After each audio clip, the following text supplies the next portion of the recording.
So I'll just say that I'm sitting now with Avital, and I think we know each other for now maybe 3 years. Maybe, yes. Maybe around 3 years. 3 years. I want to say that I met you and your partner Zohar in a DAO talk, and you came a couple of weeks, and both of you never said a word, and that got me really curious. Because I saw that you are fully engaged with whatever is happening and fully open and receptive, but still maintaining a very deep stillness. It seems at that point, I just didn't know you, so I was guessing that it's something very humble. Those people know something, but they give other people to talk and to communicate and don't interrupt so much, and just allowing the things to happen and just supporting the space by being present. So I get really intrigued. Yeah, and then I discovered that it's all true. When I met you and we talked, and since then we've been doing a lot of things together. Yeah. I will continue sharing that Inner Walk as an organization have changed a lot through the years, and in the last year, basically you and Zohar have taken over the organization and kind of leading it from all the various perspectives, the teachings and the logistics and everything that behind it, which I'm really, really grateful. And I actually never stopped to say thank you for that. We're so busy doing the work, so we don't really acknowledge the work that we do sometimes.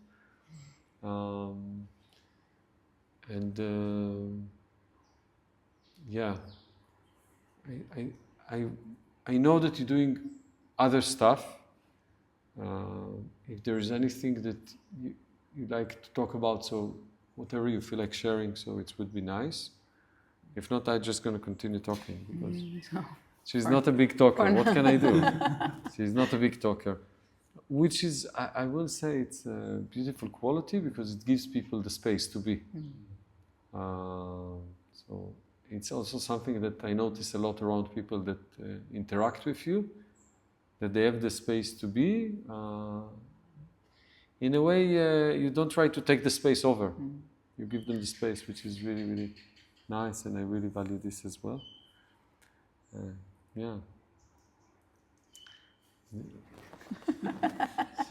I can say that I prefer to use the space not for talking, but mostly for moving.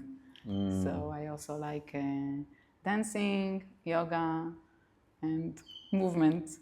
So to do things together is, for me, much deeper than just talking.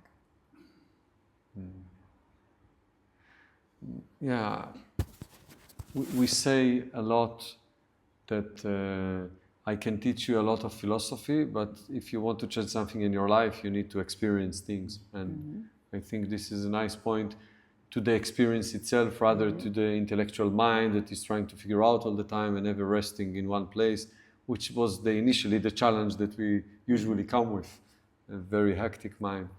So, yeah. Lately, you've started a nice project which is more related to yoga philosophy and sharing philosophy around that, which I hope that you will agree to give more of your time for that. It's hard to convince you to do those things. There is another thing very nice that you've been sharing lately, which is a kind of introduction to yoga. Yes. Kind of putting together the philosophy, the ideas, a little bit talking, but with practicing also. So it's a kind of opening the window to the world of yoga. Which is very nice for people who actually not coming from this reality, let's say the yoga reality. They're not really used to practice yoga, they're not really understanding the philosophy. So it's like an introduction, allows them to invite them into this world, which I find it really beautiful. Yeah.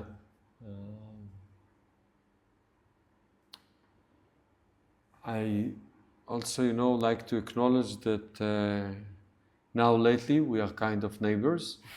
We're living both in Wonderland, and what big part of what you're sharing actually is the things that you don't really share. What I mean is, it's not the classes or the groups or all of those things. It's just you being around in the space and allowing people to feel comfortable, to just have someone to talk with, and to explore the different challenges that they're having, not just necessarily in a classic form of a therapeutic session or something like this, more of just like being with them in the space, which I'll say that it's part of what makes Wonderland Wonderland.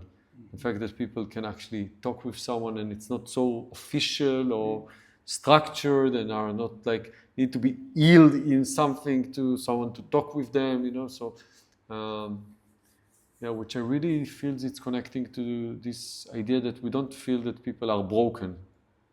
We just little bit confused, we don't understand some things, and so it's not coming from like we fix you style of things.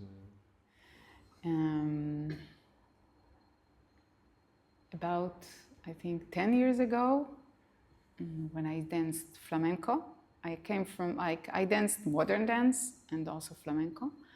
And I used to say that flamenco is my way of life. And now I changed it. Now yoga is my way of life. And yoga not just on the mat, just yoga as the whole ideas and understanding and going deep inside. So I was thinking, why did I say flamenco is my way of life?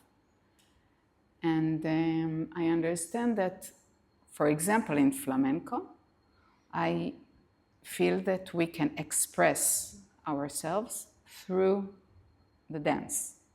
So I really love to use the body as a tool to express what is inside, whether it is joy or sadness or confusion or something that going inside, and we can move it, we can play with it, we can release it through the movements.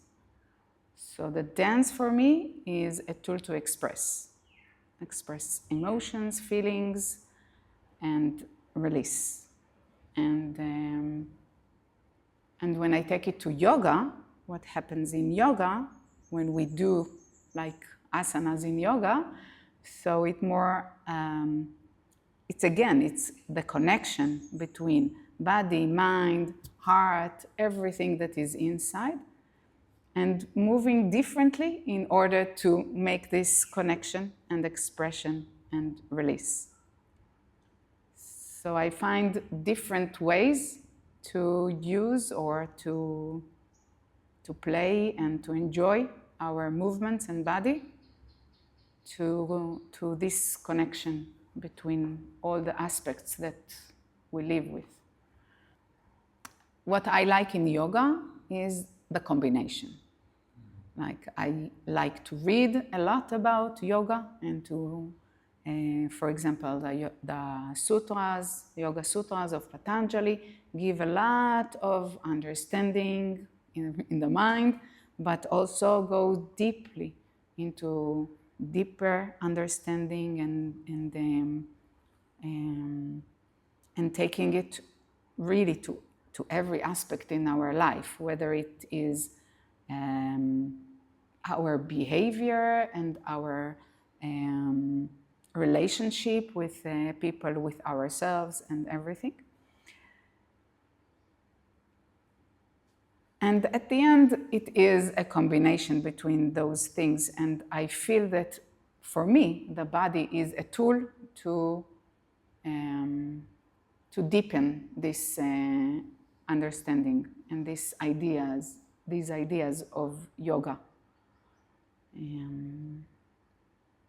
But by being more aware of the body, mindfulness, breathing, this connection is helping me to follow and to say that yoga is my way of life. I can feel it. I'm aware of this. And and at the end it helps also for meditation as part of calming the mind, becoming more concentrated and finding this inner peace and joy. And I feel that I have all the time resistance. Like I'm afraid how I'm gonna dance, how it's gonna look. When I do the yoga, my asana, I'm in the right shape and form, and all of this, like beginner's fears. I'm actually afraid sometimes. so, okay, I try to take it gently. And if I meet one-on-one, I can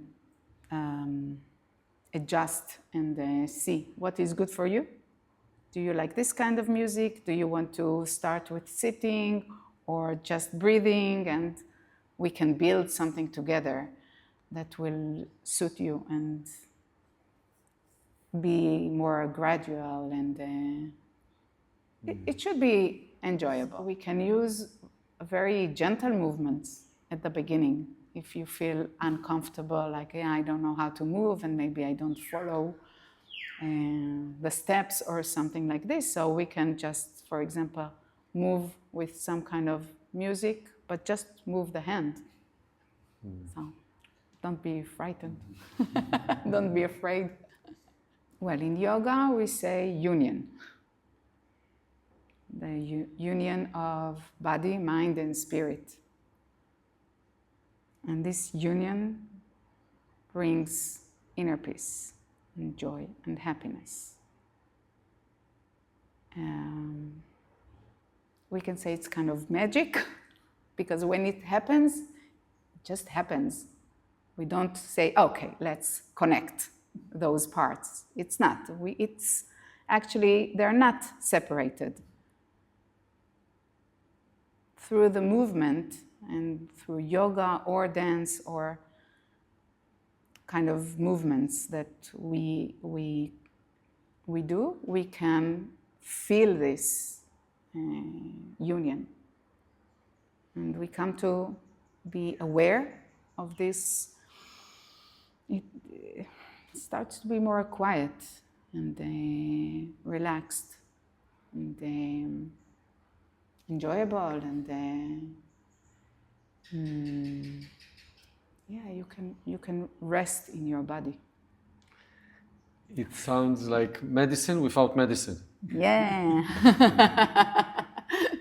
Yes. There is a nice sentence, I don't know, it's like, no medication, meditation. When you speak about this, it sounds like this.